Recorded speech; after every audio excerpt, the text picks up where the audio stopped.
เป็นห่วงอ้ายหลายได้ยินข่าวหายใจน้องแทบหล่นน้ำตาไหลปานสายฝนข่าวหาผู้คนที่สูญหายก่อนเว้ากับอ้ายอยู่สนามใสจึงได้กังวลห่วงอ้ายหลายใจน้องสับสนวอนฟ้า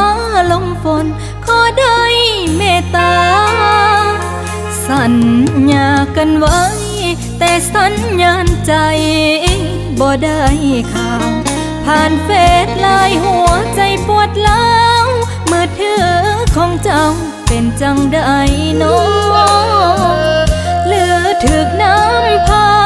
พัดเข้าป่าแล้วบอกคนดีน้องอยู่ไกลห่วงอ้ายอีหลีทุกนาทีดอกเดอ้ายน้ำตาลินไหลหัวใจอ้ายก็ไกลห่างบ่มีอ้ายเคียงข้างบ่มีหนทางเลือนลางแท้น้อ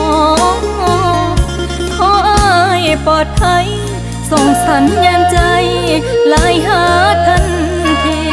ห่วงอ้ายไล่เด้อคนดีอยู่ทางนี้มีน้องเป็นห่วงส่งใจไปหาเห็นน้ำไหลมาทางข้าวหัวใจปวดเจ้าเสียงประกาศข่าวน้ำตาลินไหล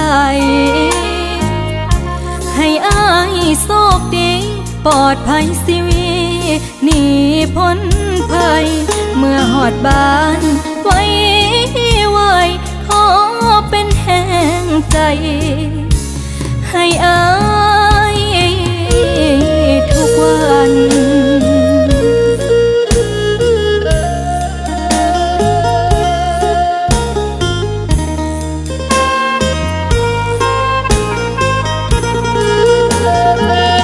น้ำตาลินไหลหัวใจอ้ายก็ไกลห่างบ่มีอ้า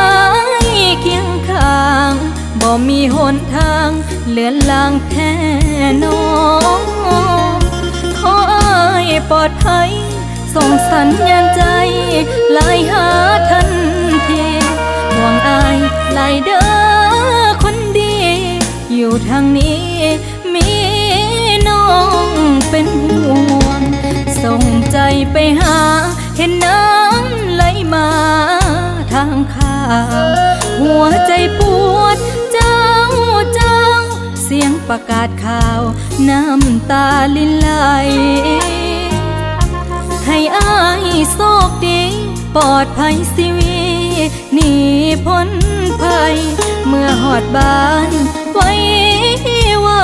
ขอเป็นแห่งใจให้อ้ายทุกวัน